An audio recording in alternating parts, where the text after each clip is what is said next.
2 Rois 2. Lorsque l'Éternel fit monter Élie au ciel dans un tourbillon, Élie partait de Gilgal avec Élisée. Élie dit à Élisée, « Reste ici, je te prie, car l'Éternel m'envoie jusqu'à Béthel. » Élisée répondit, « L'Éternel est vivant et ton âme est vivante. Je ne te quitterai point. » Et ils descendirent à Béthel.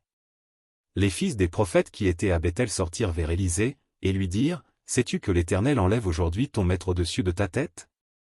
Et il répondit, « Je le sais aussi, taisez-vous. » Élie lui dit, « Élisée, reste ici, je te prie, car l'Éternel m'envoie à Jéricho. » Il répondit, « L'Éternel est vivant et ton âme est vivante.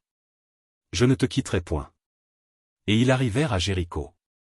Les fils des prophètes qui étaient à Jéricho s'approchèrent d'Élisée, et lui dirent, « Sais-tu que l'Éternel enlève aujourd'hui ton maître au-dessus de ta tête ?» Et il répondit, « Je le sais aussi, taisez-vous. » Élie lui dit, « Reste ici, je te prie, car l'Éternel m'envoie au Jourdain. » Il répondit, « L'Éternel est vivant et ton âme est vivante. Je ne te quitterai point. » Et ils poursuivirent tous deux leur chemin.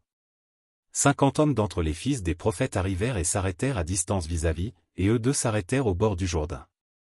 Alors Élie prit son manteau, le roula, et en frappa les eaux, qui se partagèrent çà et là, et ils passèrent tous deux à sec. Lorsqu'ils eurent passé, Élie dit à Élisée, « Demande ce que tu veux que je fasse pour toi, avant que je sois enlevé d'avec toi. » Élisée répondit, « Qu'il y ait sur moi, je te prie, une double portion de ton esprit. » Élie dit, « Tu demandes une chose difficile. Mais si tu me vois pendant que je serai enlevé d'avec toi, cela t'arrivera ainsi, sinon, cela n'arrivera pas. » Comme ils continuaient à marcher en parlant, voici, un char de feu et des chevaux de feu les séparèrent l'un de l'autre, et Élie monta au ciel dans un tourbillon. Élisée regardait et criait, « Mon père! Mon père! Char d'Israël et sa cavalerie !» Et il ne le vit plus. Saisissant alors ses vêtements, il les déchira en 2 morceaux, et il releva le manteau qu'Élie avait laissé tomber. Puis il retourna, et s'arrêta au bord du Jourdain, il prit le manteau qu'Élie avait laissé tomber, et il en frappa les eaux, et dit, « Où est l'Éternel, le Dieu d'Élie ?» Lui aussi, il frappa les eaux, qui se partagèrent çà et là, et Élisée passa. Les fils des prophètes qui étaient à Jéricho, vis-à-vis, l'ayant vu, dirent, « L'esprit d'Élie repose sur Élisée. » Et ils allèrent à sa rencontre, et se prosternèrent contre terre devant lui. Ils lui dirent, « Voici, il y a parmi tes serviteurs 50 hommes vaillants, veux-tu qu'ils aillent chercher ton maître?